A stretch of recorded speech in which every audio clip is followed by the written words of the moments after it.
वर्ष 2021 में जम्मू कश्मीर में कई महत्वपूर्ण घटनाक्रम पेश आए, जबकि साल के जाते जाते लोगों को प्रदेश में लोकतांत्रिक व्यवस्था के जल्द बहाल होने के संकेत भी मिल रहे हैं।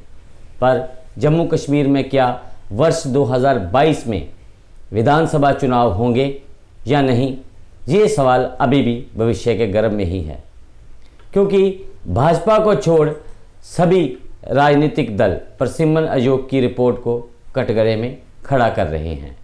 नमस्कार, मैं अश्विनी गुप्ता, जेके अपडेट प्राइम टाइम में आपका स्वागत है। तो दोस्तों, आज हम बात करेंगे वर्ष 2021 में जम्मू कश्मीर में क्या घटनाक्रम हुए और जाते जाते वर्ष 2021 क्या उम्मीदें बंधा गया।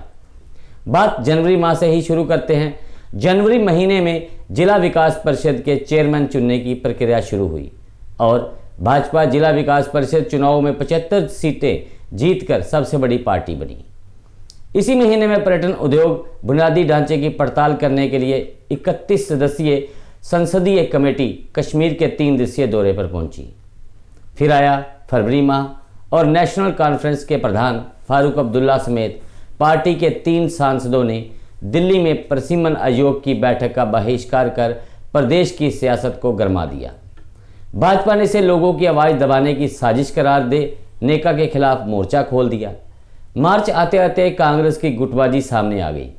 गुलाम नबी आज़ाद के जम्मू कश्मीर में सक्रिय होते ही आज़ाद विरोधी मुखर हो गए, जबकि आज़ाद समर्थकों ने प्रदेश अध्यक्ष जीए मीर को हटाने के मुद्दे पर खुला विरोध भी शुरू कर दिया।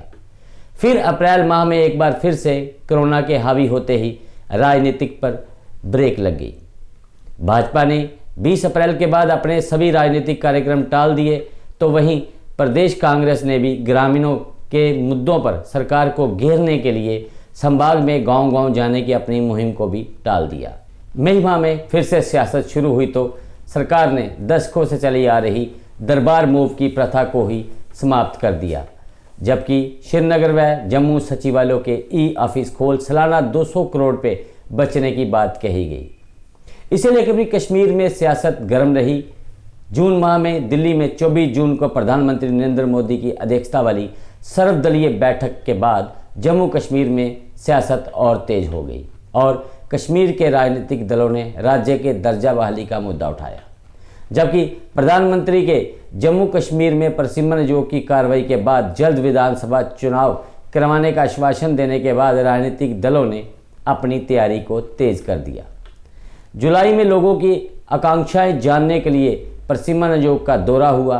आयोग की टीम ने कश्मीर व जम्मू संभाग में विधानसभा सीटों के प्रसिमन को लेकर बैठकों में जिलों की जनसंख्या, भौगोलिक हालात आदि की जानकारी ली।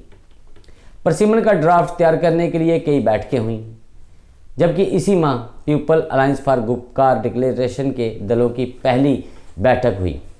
इस बीच प्रदेश की बेटियों से शादी करने वाले अन्य प्रदेशों के निवासी अब डोमिसाइल सर्टिफिकेट के हकदार होंगे, इसका भी ऐलान हुआ। अगस्त माह में गुपकार डिक्लेरेशन के दलों की बैठक में 377 की बहाली का मुद्दा जोर शोर से उठाने की तैयारी की गई, जबकि कांग्रेस को मजबूत करने के लिए राहुल गांधी कश्मीर के 2 दिवसीय दौरे पर पहुंचे।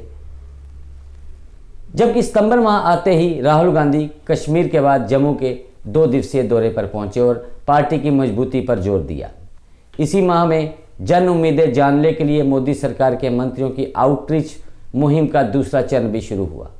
इस मुहिम के तहत 71 मंत्रियों ने जम्मू कश्मीर के दौरे पर ज़मीनी स्तर पर विकास की जानकारी ली।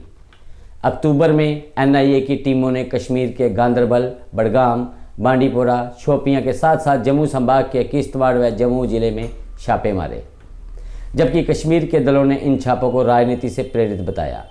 वही नवंबर माह में मुफ्ती परिवार के लोगों से ईडी के पूछताछ की तो पीडीपी ने इसे बदले की भावना से की गई कार्रवाई बताया और महबूबा ने सरकार विरोधी बयानबाजी को तेज कर दिया।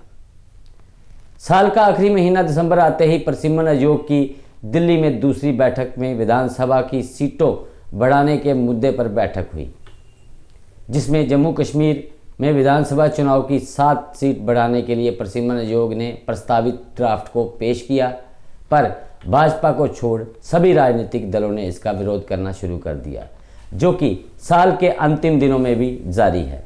अब ऐसे में यहाँ एक तरफ भाजपा द्वारा मई-जून 2022 तक चुनाव करवाने की बात कही जा रही है, वहीं परसिमन के विरोध को देखकर वर्ष 2022 में चुनाव होंगे, इसके संकेत काफ़ी कम ही नज़र आ रहे हैं।